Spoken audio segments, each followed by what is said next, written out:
Hello, everyone. Welcome to this awesome live interview celebrating the one and only book that's called I Want to Be Me When I Grow Up.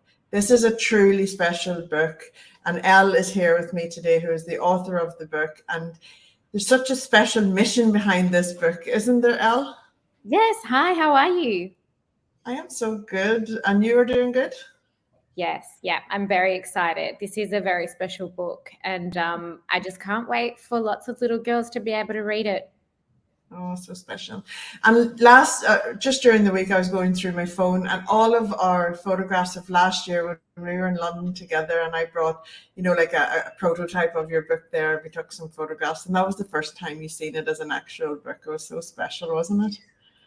It's literally been a year. It was this time last year, and I remember exactly when you walked into the room and I held it and I was like, oh my God, it's actually here. I'm holding it.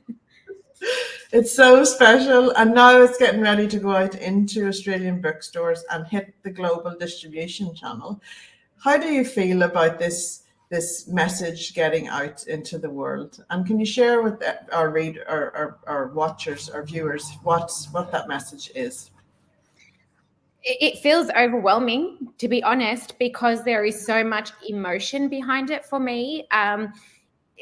It was a message that really was to my daughter, and my daughter's 5, but since she's been born and as she's been getting older, and I'm seeing her little personality evolve, and I'm seeing her navigate the world and experience the world for the first time.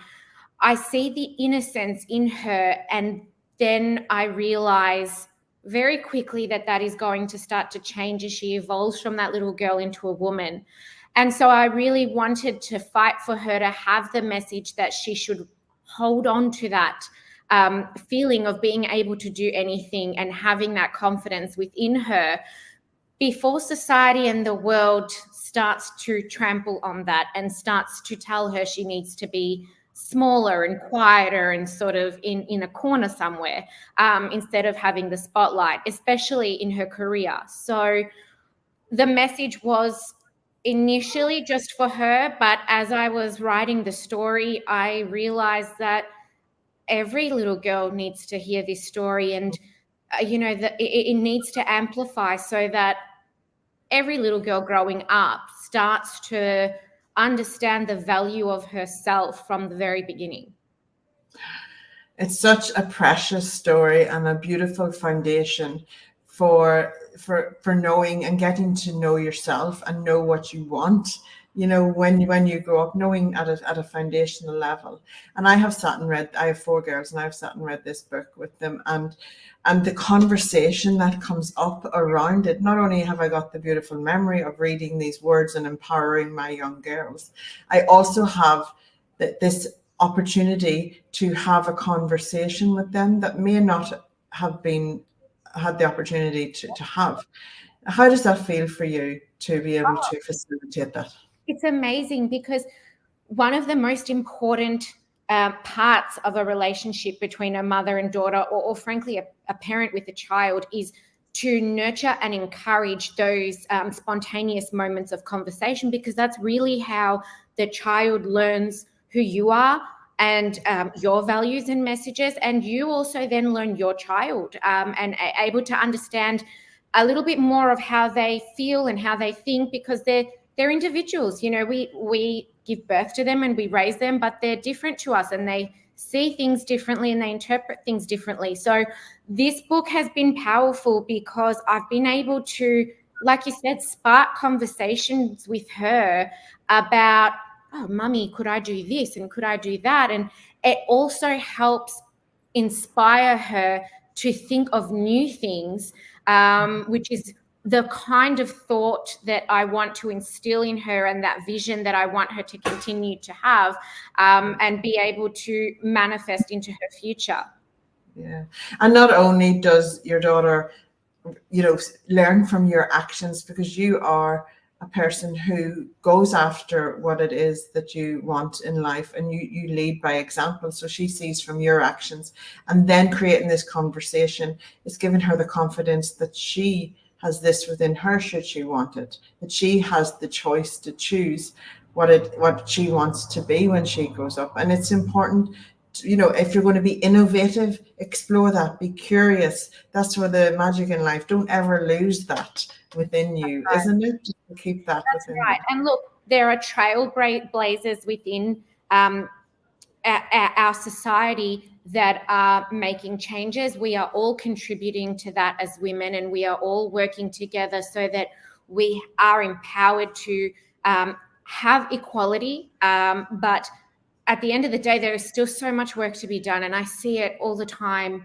just how much work we need to do in changing perceptions of society and the way people think. So I think in order for change to really occur, we have to focus on the youth so that we can make sure that the generational change, it filters through, and the way people think changes, more importantly. So I didn't want to just be a role model for my daughter. I wanted my daughter to grow up understanding that actually this sort of way of thinking is normal and encouraged, so that we've got more girls in the next generation coming through, more role models and more chance for change. Because in order for change to occur, change has to be seen. So there needs to be more of us. There needs to be more of us that really, truly believe we can do everything and not be rebellious because of that. And it has a ripple effect. Just one your daughter standing with her beliefs and her taking steps forward and taking action, that ripples out and shows the way for others as well, just as we as adults, women, are out there doing that as well. It's so important. Can I just ask a question about authorship? So I'm all about the power of story. This story is powerful. It gets into the hearts and minds of the readers, not just of the young girls who are going to read this, and maybe boys as well, but also the parent or the caregiver who is the teacher, maybe who's sparking this conversation. But the power of story through a book. So bringing your words to life in a book. How has that process been for you? Cathartic, to be honest with you, because it's your soul on paper. It's always your inner thoughts, and anyone that's experienced writing a book or coming up with a story, even a children's book, that the message is simplified to be appropriate for a child to be able to read and understand. The space and the thoughts behind those words are actually really deep, and there is so much involved to be able to acknowledge it and recognize it and then put that story onto paper. So even though it's simple words, there is so much behind it. There's generations, there's stories from my grandmother, my great-grandmother, my mother, my auntie. It's the power of what I've seen myself of women in my life struggle to be able to have the peace to be who they are, and not be deemed rebellious for it, and just be able to live authentically and be able to have their cake and eat it too, because we've always been told that's selfish, or you can't have that. I think it's time that we change the narrative, and we tell our daughters and our sons that we can have whatever we want to have, as long as we strive for that and we work hard. There's no reasons why we should put boundaries on that. Music to my ears. Beautiful, beautiful, powerful words. And it's such a beautiful, colorful book as well, with some gorgeous glitter and some nice foil on the cover. I just love it so much. And even a mirror inside, for you to see yourself. I want to be me. It's just beautiful. Your vision for this book is beautiful. And working with the wonderful Amy Calutti, who is a WA illustrator who has worked on a few Serenity Press books now. She's amazing how she brings it to life. And you gifted her beautiful illustrations of your daughter. So this is actually your daughter in the book, isn't it? Yes. So it's all inspired by my daughter. I wanted it to be colorful and I wanted it to be fun, because the core message is quite serious, and it really talks about really important, messages that we're passing on to our daughters. But I wanted it to be fun, and I wanted it to be childlike and thrilling and really unlock your imagination, because that's really the part that we tend to lose as we get older. We lose that sense of whimsy, and we lose that sense of dream that I wanted, even when the teacher or the mother or whoever it was that was reading it, I wanted the adult to go into this world of whimsy and remember what they felt like when they were that age, and hopefully regain that spark and be able to walk away after reading that book and feel, I remember what that was like. There's certain things I want to do. Maybe I will go out and do it.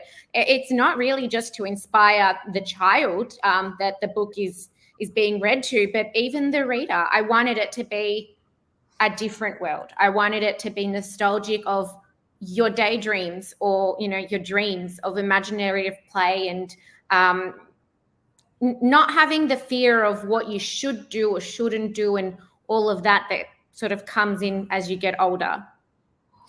It's a beautiful, gorgeous book, and a legacy book as well. And if you're watching this and you're going, oh my goodness, my daughter, my grandchild, my niece, my nephew, I need to read this, you can go to serenitypress.org or kmdbookstore.com. We have stock in our warehouse now ready to go out to you, and our little elves are working really hard to get them out. And then it's going to be available in all Australian bookstores from the beginning of June. And so go get in there and get it pre-ordered to make sure it's in on time for you. Go and ask for it. It's I Want to Be Me When I Grow Up. Elle, let's get this message out into the world. Let's do it together. And thank you so much for showing up for this message, for this beautiful, gorgeous book, and for showing up today and sharing with the world. And thank you for being my publisher and believing in the story. Let's change the world. Let's change the world. It is my absolute honor and pleasure. Thank you so much, guys. Get the book. Send us your selfies. We want to see them. Bye, Thanks. guys. Bye.